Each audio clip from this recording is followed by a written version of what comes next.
can do. RNG are your nightmare. Set it off like this. Set it off like. Set it off like this. Burn it up, burn it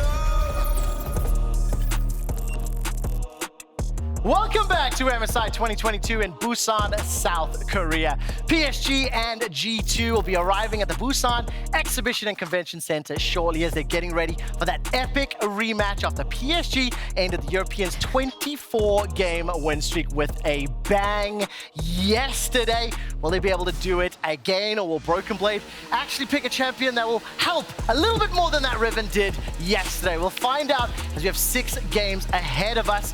Welcome to the Analyst Desk. I am Quickshot, joined by the lovely Emily for the first time we get to work together. I'm so excited. This is gonna be great. Yeah, and Augs. Oh. Rip. Yeah. There we go. Just before we get started, I did want to give a very quick shout out to Shox, who hosted the PGL CSGO Major in her home country yesterday. She got to interview the mayor of Antwerp in the process. The show was awesome. Shox, we're so proud of you. We miss you. Send our love. Now, today's going to be a big day. We had some upsets yesterday, which have heightened the stakes for today's games. Let's bring up the current standings to help wrap our minds around what those stakes are going to be, Augs. Yeah, G02 ended up shaking up things quite a bit. RNG able to defeat them, taking that first place spot, but still the fight for first very much hotly contested.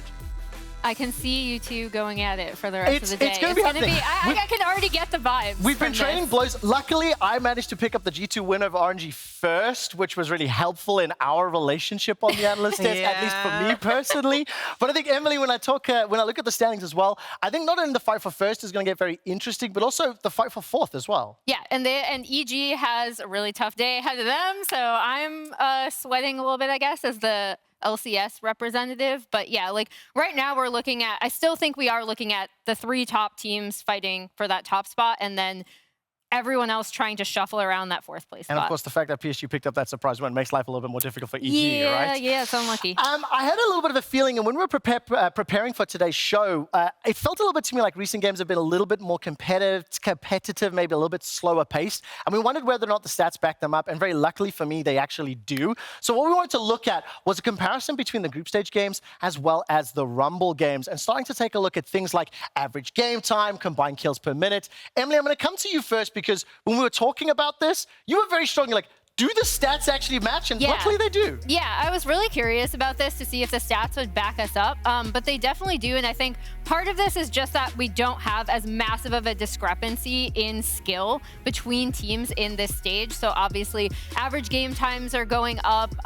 You can see the combined kills per minute going like down. And then obviously, I think the big thing that stands out to me is that since we've had a lot more 5v5 like team fight compositions, teams are kind of still waiting into the mid game, and that's when we're seeing a lot more explosiveness as opposed to the early game that we saw in groups. Yeah, I think we've seen like T1 in the group stage. We just have this crushing early game, and I think that first day when we saw them against G2, the fact they had a massive lead and that didn't work really kind of set the tone for the rest of the Rumble stage. Let's talk a little bit about the first Dragon and first Herald, because when Jat was with us during the group stage, talked a lot about teams prioritizing one objective over the other and seeing some of those numbers shifting as well. Yeah, and this is something that I've been tracking, because one cool thing across all the teams at this tournament is they are sometimes a lot more willing to punt that first Drake and go get something else. Wait, hold on. What does punt mean? You're in Europe now. We don't watch American NFL. Football, Okay, so you know, like.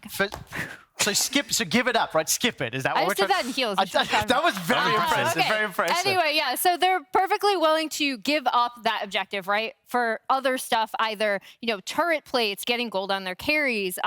So we see the first Drake percentage, RNG and G2 are actually up there. T1, which was the lowest team in their playoffs coming into this entire event, is also kind of sliding up. But then we see down at the bottom, the teams with the top first Drake priority are actually the 2 teams in the bottom spots. So that's pretty interesting to me and something I want to track, especially against Herald priority. Well, we've got the Herald priority as well. Emily, I'd love for you just to comment on that before Augs, I get your take on what this sort of means and what we can look forward to today. But again, that's that Herald priority. And you're seeing obviously the gold, the value going up, T1, 100%, not missing that. Yeah, and I mean, I think that is something that we saw from them domestically as well, where they're like, okay, we are willing to take this. EG, a team that I'm very familiar with, like they love just keeping Danny on on the bot side to chew through plates while they were contesting Herald and kind of eschewing going for the Drake.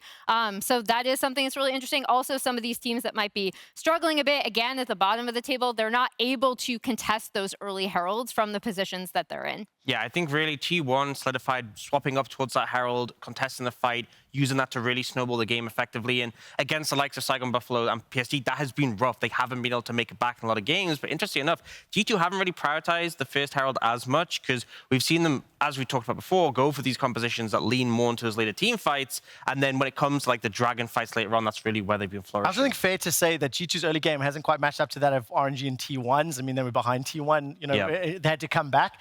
Talking a little bit about one of the other objectives, T1 and sneaking Barons, doing it in Fog of War, rushing it down. I don't know what the right word's going to be, but it's something that we have seen often. Yeah, I wouldn't even say sneaking. They kind of just do it right in front of you, and then they have the hope that they'll just be able to outskill you. And honestly, group stage, this actually works pretty well, but in the Rumble stage, they've been contested so heavily on these Barons, and they haven't been so clean.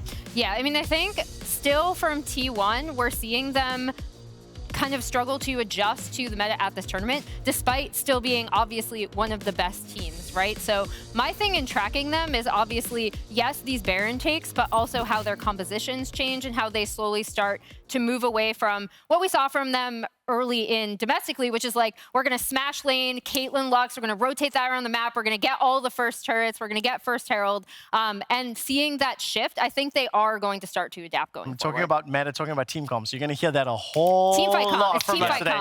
But listen, let's continue breaking down why yesterday had some of those unexpected results, as well as set the stage for what can, come throughout the last 2 days. I want to look at some of the, most picked champions in terms of now the Rumble stage meta, the teamfight meta.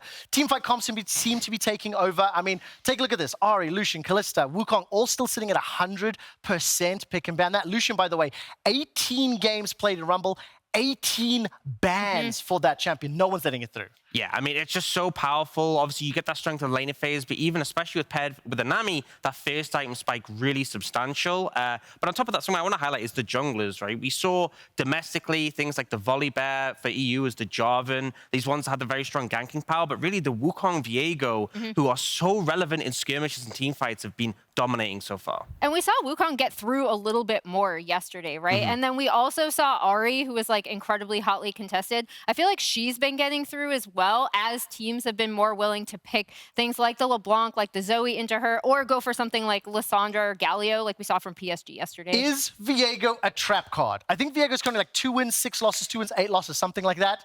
Does it just suck, or is it not being piloted correctly? I feel like, The thing is, Viego can be tricky because he's such a momentum champion, right? If you're ahead, if you can get like an initial good fight, you can really start to snowball things. Wukong can just dive in, press his ultimate, job done. But Viego is very team reliant to set up that initial reset. And if you don't get that, if you don't get the health bars down, he kind of just does little. I also feel like I haven't seen a game necessarily where I'm like, wow, Viego sure was the problem, right? Yeah. So like, Fair enough. it's not necessarily these bad. Like when I'm thinking, like for example, Owner had that insane play topside, right, on the Viego, and his team still lost. I don't think it was the Viego's fault. I'm going to go back to that Wukong, by the way, because it's something that for anyone that's watched a lot of our shows, especially Aux and I, KISS. Keep it simple, Scion was some of the strategies, simple one. Okay, give me some examples of teams that have adapted or have improved, because I think it's fair to say G2 were kind of early adopters on this teamfight meta. Yeah. Yesterday moved away from it. Emily, who was kind of caught up, so to speak? Yeah, I think everyone was kind of looking, so I think G2 had the best drafting starting off in the group stage and then going through into the Rumble stage. Yesterday, I finally saw EG. I was like, oh man, you actually had a draft gap. It was great. I was pretty happy with that.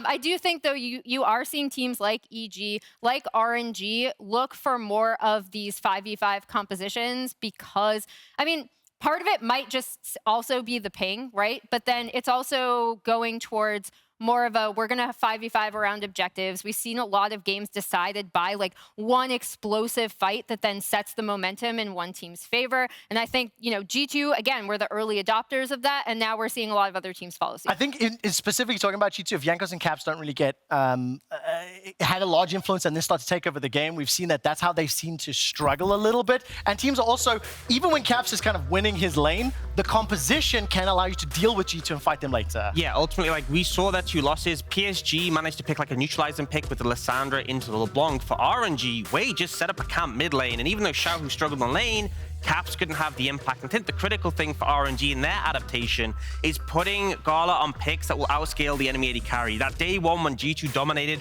it was like Ezreal into the Kai'Sa. If you don't get ahead of the curve, which to be honest you shouldn't into a Kai'Sa, you'll never be as relevant. But when we saw like the crit Xayah from Gala, it was just absolutely monstrous when they got it ahead. Yeah, and here we're seeing PSG with that comp. I think I want to call out Gala as a standout at this tournament as well, because I know going into MSI last year, I was like, he's kind of only good on the Tristana, maybe. I'm not really sure. Like, it was, you know, an unsure showing, I guess, from him initially at last year's MSI. Now he is just such a great weapon for this team that once they get ahead, it's like, as long as RNG point Gala in the right direction, he's going to deliver in those team fights, and that's exactly what you want from an AD carry. And ultimately, I feel like the meta shift really heavily favored him, because we saw domestically, Jinx wasn't really a great pick for him. The Aphelios did work, but he was playing it kind of like you play Kai'Sa, like you dash in with Gale Force and go for that assassin play. But with these more typically mobile picks like the Kai'Sa, like the Tristana that can go aggressive, he has just absolutely flourished. I'm trying to remember what Freak was saying yesterday. Pentakill, quadra kill. It's just, this is Gala's show. And I mean, it's absolutely taking over. But I think crucially, the takeaway for me and for what we'll talk about today, the scaling AD carry picks, how it fits into the team fight composition and how well it's executed. We'll be judging and analyzing that throughout the day. And as we focus our attention on some of those upcoming matches, let's take a moment to hear from T1's Guma after their win over PSG yesterday in the Verizon Matchday interview. And welcome back to Busan. Laure here, and joining me right now is Guma Yoshi. 안녕하세요. 안녕하세요. 2-0 on day 3 of the Rumble stage. How do you reflect on these results? 네, 럼블 스테이지 3일차 이전 전승 달성했습니다. 오늘 하루 어땠나요? 안 진 날이라서 오늘은 그래도 기분이 최악은 아닌 것 같은데 네, 괜찮은 것 같습니다. I want to say, it's not the worst because we didn't get any loss. It's all right. It's all right, let's say that. But I guess coming as one of the tournament's favorites, you expected better results in the Rumble stage. Could you talk me through the difficulties you faced so far with the team? 네, 사실은 이제 T1도 강력한 우승 후보 중에 하나로 꼽혔던 만큼 사실 럼블 스테이지에서 조금 더 좋은 성적을 예상한 그런 분들이 많은데 어떤 점이 좀 어려웠는지 한번 말씀 부탁드립니다. 일단은 제가 좀 방황하고 있다고 생각이 들고요. 근데 솔직히 괜찮아지고 있다고 생각하고 내일 G2전으로 증명하면 될 거라 생각하고 있습니다. So I want to say I kind of feel like I kind of lost in here. I'm not getting the grasp of it yet, but I'm looking forward to play better at the G2 game tomorrow because I'm slowly getting there. I hope you can find your form till then. Well, you were unmatched in the LCK, and the playstyle here is much different. So how does it compare to the LCK when it comes to the international event you're facing right now? 사실은 이제 LCK 있는 동안은 정말 적수가 없을 정도로 압도적인 그런 모습을 보여줬는데 이제 MSI에서 치러지는 경기들은 플레이 스타일이 굉장히 다른 것 같아요. 어떻게 생각하시나요? 오늘 PSG가 G2를 잡는 일이 일어났었잖아요. 그리고 사이공 버팔로도 되게 RNG 상대로 꽤 좋은 경기력을 보였었고, 그래서 역시 각지에서 그래도 모인 1등 팀이다 보니까 다들 만만하지 않는구나라고 생각 들었고 네, 잘해야 될 것 같습니다.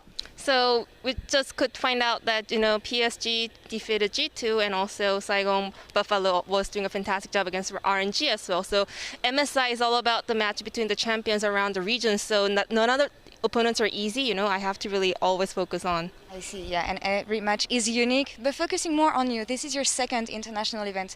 What are you looking to prove here at MSI personally? 이제 구마요시 선수는 이번 MSI가 두 번째 국제전 무대인데요. 개인적으로는 어떤 부분을 증명하고 싶으신가요? 일단은 스프링 때나 롤드컵 때 나오던 메타 챔이 아닌 좀 다른 챔피언들이 많이 나오고 있어서 그것들로도 잘할 수 있다라는 걸 증명하고 싶고, 그리고 MSI 처음 오는 무대여가지고 MSI도 우승해서 증명하고 싶습니다.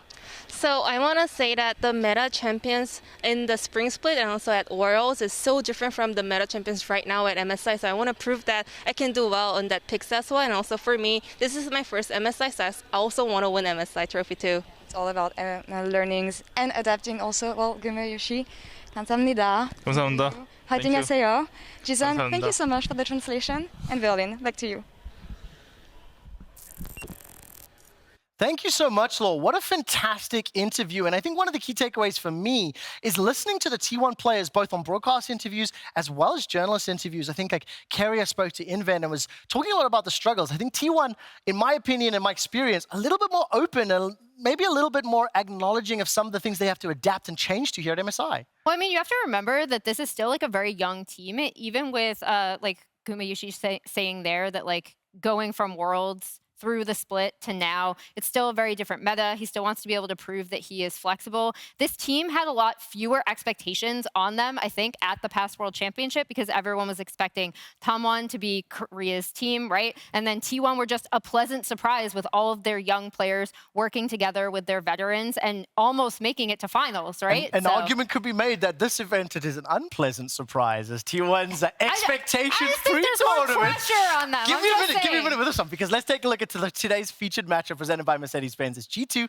versus T1. It's FLICKR versus Caps, round 13. Caps is 9-3 up over FLICKR all time. And after G2 took down RNG in the first round robin, FLICKR was asked about his rivalry by Andrew Amos from Dirk Serto. The exact quote is, "I don't think I care too much about the stats, so it doesn't go towards any rivalry. But I did lose to Caps a lot, so it just means I have to get him back next time I meet him." When I read that, when I see these interviews, I don't think FLICKR. Aux, do you know what I think? What do you think? Shaker. Oh my He's God. scared of Caps. Come on. Oh my, you can't Boo. say that. He's the GOAT. How can you say that about FLICKR? Well, that's something that I do think is important to call up. I actually just want to move us along to the video because we've got a phenomenal hype piece. If this isn't exciting enough already, the 9-3 record, then Azael's voiceover will do the trick. I did that a bit quickly. Sorry, guys. We're going to the video. It's hype, I promise. This is it! The greatest team in the history of League of Legends, taken down by the greatest team Europe has ever produced. G2 is heading to Paris. Revenge is still what drives FLICKR and T1 versus their nemesis, G2 Esports. And G2 will remain undefeated in this tournament, and T1 take their first match loss this year. In their first matchup, the LCK champions were quickly brought down to earth by the team that's sailing up as the new favorites to lift the MSI title. Decent knockback there onto Zeus, but he's going down low. Double kill for Yankos already in the Teamfighters Caps. He's picked off Gumayushi, and G2 once again wipe the floor with T1 in the 5v5. Caps is currently 9-3 against FLICKR. 9-3 against the greatest player that has ever entered the Rift. This is an incredible record for the best in the West, but for FLICKR, this humiliation cannot stand. Froggy dashing in, he misses on the second of the ult. BJ still stepping forward, he wants to keep him interested. That's one shut down, but FLICKR's here. Oh no, they've overstayed. They've bit off more than they can chew, and it's a double for FLICKR himself. Although Europe may be high on their recent victories, we may be poking the slumbering beast that is the LCK. 졌지만 다시 만나야 된다면은 저희가 실수를 하지 않는 이상은 절대 지지 않을 것 같아서.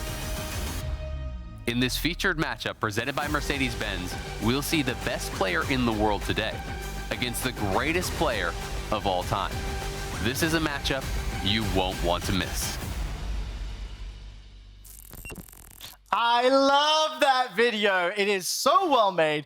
The story, the text is incredible. And yes, I think I'm going to poke the sleeping bear that is the LCK. The humiliation that FLICKR has suffered at Caps' hands. Now, before we go in depth on the matches for today, let's take a look at the schedule and have a quick overview of the action that we do have ahead of us. We've already touched on the fact that Battle for First is going to be very interesting. There are currently 4,096 scenarios remaining, and Saigon Buffalo straight up lock knockouts in 4 of them, and they will require some tiebreaker shenanigans in 95. That's 99 out of 4,096 scenarios. The odds are very much against them. Yeah, and the thing is, it's not just the odds themselves, but also we need to see the turnaround, right? We need to see the play improve to get those sort of results, because it is a rough situation to be in. Okay, let's talk about some rough situations in light of yesterday's results. Seemingly invincible G2, they went 0-2 on the day. We on the desk decided to put together some blueprints for how EG, PSG, and Saigon Buffaloes can focus on what they need to do to pick up more wins in the tournament. I want to start with, what is EG's blueprint? What do you want to see from them? Because they've got a tough day ahead. And Emily, how do they win? All right, so I'm going to remind people that they were really shaky all split, right, until their playoff run. And in that playoff run, one of the things I did love about them was their drafting and preparation. They seem to have a lot of really good responses to the teams that they faced, especially Team Liquid and 100 Thieves when they faced them in the finals weekend. So I really want to see stronger drafting. I think we kind of started to see that yesterday and the day before. But to continue to try to focus on things that are easy to execute for them and then go well into what their opponents want to draft. Inspired and Vulcan teaming up. I thought, again, we saw that a lot in the Saigon Buffalo game where they were constantly roaming around the map. When this team works the best, it's with those two players really setting up JoJo and Danny for success, either through set plays on the side lanes or they're just constantly contesting and shoving forward. Like we saw Inspired and Vulcan pretty much constantly pushing into red side and harassing BJ so he couldn't do anything.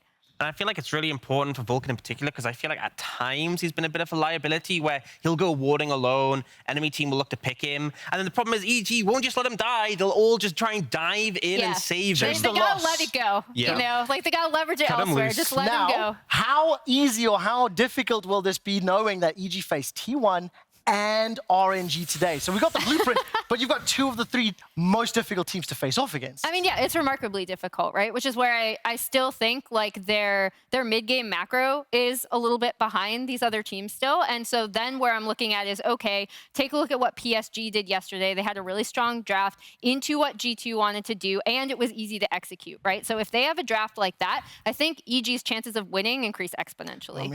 It's still tough, though. You make it sound so simple. It's You make easy it on sound paper. so just win. It's not easy in Just execution. kill the Just Nexus. win That's for all it. you gotta do. Just kill the Nexus.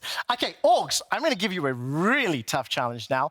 What does the blueprint look like for the Saigon Buffaloes? Okay, well, starting off, we can talk about the positives we've seen from them. And I think the draft creativity, particularly that game up against G2 where they flexed the Vlad and the Vayne. So even though G2 were on red side with that final pick, Broken Blade didn't know what he was going up against, so he was forced into an uncomfortable position. I think things like this can really take the edge of your opponent and find you a potential advantage. But ultimately, it's not just about the draft. The execution needs to be better. We even saw when Saigon Buffaloes can get a lead, like that first game off the group stage against T1. They got a big lead bot and didn't know what to do with it. So knowing how to move that around the map and take over.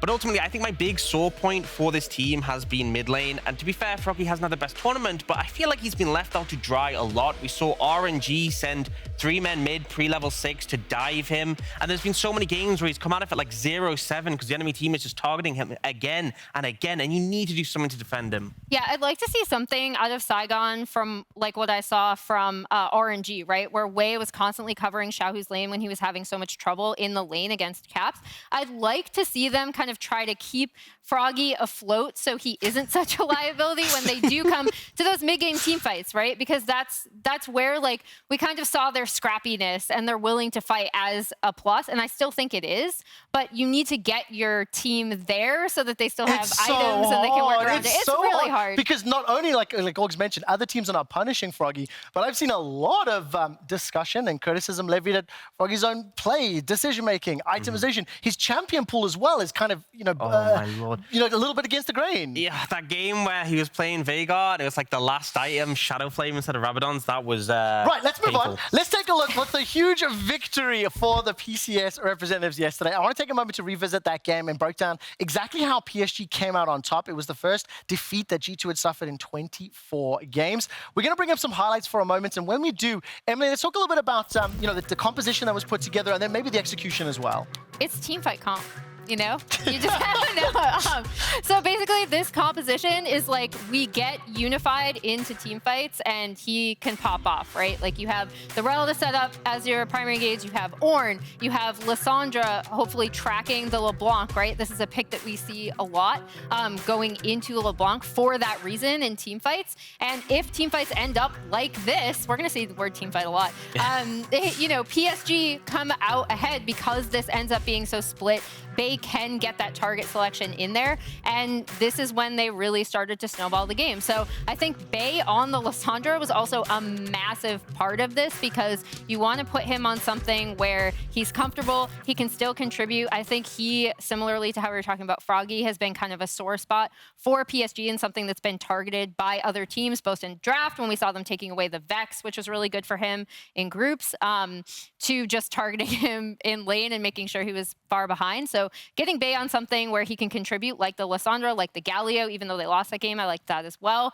That's really important for PSG, and it was super important for their win against G2. Yeah, and ultimately, I felt like G2's approach to the fight was like a little bit rough. You saw Jankos and Broken Blade focusing on the Dragon. Caps was trying to find this flank angle, but wasn't really executing. And I think the fact that there's so many engaged tools on this lineup for PSG, the burden of execution is lower because anyone can just say, hey, there's a window. Yeah. They go, they look for the engage. Once you get one kill, the resets start coming in for the Tristana. You get the frozen thralls for the Lissandra as well. And it's like, you just take each target one by one. Just before I ask for the PSG blueprint, I have one last question on G2's losses yesterday, because Ashley Kang had a fantastic interview with Dylan Falco. Was talking about not only the losses and the defeats, but also the fact that in the second game of the day, they ran that Riven into Gwen. I was theorizing that Gwen being such a prolific pick, that they want to experiment. You know, G2 at the top of the table, they can afford to, you know, throw a couple games away to look for a counter. What I love is I was validated by Dylan Falco, who said, Broken Blade, it's in the name. He was a one-trick in solo queue. They gave it a shot.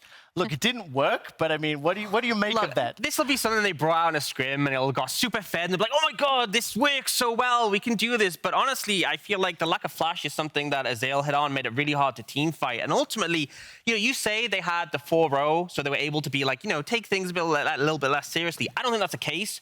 Getting first seed is so important. Yeah. If you can choose your opponent, if you can avoid playing against T1 or RNG in that first round of the knockouts, it look, is... I agree. No, I'm not I agree with everything. It's G2. This is the team that does that. We only have a few minutes left, right? We will have a lot of time to talk about it, but of course, because G2 gets that immediate chance at redemption against PSG, Emily, I'm going to come to you once again and start off the blueprint here for PSG. What does a path to success look like for the Talons? We're going to touch on Bay again because, you know, once again, I think he needs to be on something where he can contribute to these mid-game team fights. I thought the Lissandra is good. Again, I also thought the Galio was good, the LPL special, right, where we've seen mid laners be able to contribute. Maybe they might be weaker in lane or take over a game when they're really, really strong. So, and then easy to execute team compositions with that 5v5 potential. We're seeing games go longer. We're seeing a lot of 5v5s around objectives.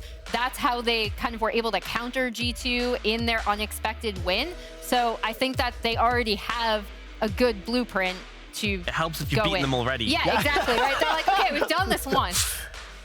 Yeah, and I think as well, Unified being that pivotal carry in team fights, like in that comp we saw, the Tristana able to do that damage, but also Kaiwing being on primary initiation, and not just that, but also being able to move out the map, because I think he's had some really intelligent roams, particularly up to the top side of the map when he finds a window, where he's found opportunities to snowball the game in their favor, and he has a really good read on that. All right, so I'm going to put you both in a difficult position now, because PSG versus G2 is a minute and a half away from draft. I want to know who is going to win, and what will be the determining factors in that victory? I feel like G2 will win because they can heavily invest into targeting Bay and hopefully make that work. And on top of that, they should index more to team fighting once again that we saw them do at the start of the you're thinking they're going to learn from the experimentation yesterday? I would hope. You would hope so. Emily, who's going to win here and I'm why? also going with G2 just because I think they're a better team. They're better around set plays. Their mid-jungle, in my opinion, is kind of where I see the most discrepancy between these two teams. And I think that it took a lot to knock them off in like a single game, right? But I still think ultimately if these two teams play each other a lot, G2 is going to come out ahead more often than not. I've got one last question for you, Emily, just before we get to this game. What will Evil Geniuses be looking for, knowing that ideally they want to pick up wins against both of these respective teams, looking towards that semi-final, because PSG are pretty close, pretty scary. I mean, if I were EG, I would still want G2 to win. to knock PSG down because they're closer to me in the standings. Yeah, and they're like more in contention. Well, we're going to have to find out exactly how this one is going to play out. G2 Esports will need to look for some sort of revenge from yesterday, as well as maybe some adaptations during the course of that draft. We are about 20 seconds to go until picks and bans. As we said, we're going to be talking a lot about the blueprints to victory. Going to be talking about the meta, going to be talking about the team fight compositions throughout the course of the day. I think I might have to keep going for about 10 more seconds because we're nearly done. Keep it rolling. Keep it rolling. Free show. I definitely would have liked slightly more to talk about. That's it. That will do it for our free show. Without further ado, let's jump into day 4 of the Rumble stage with G2 taking on PSG. I think I'm a few seconds short.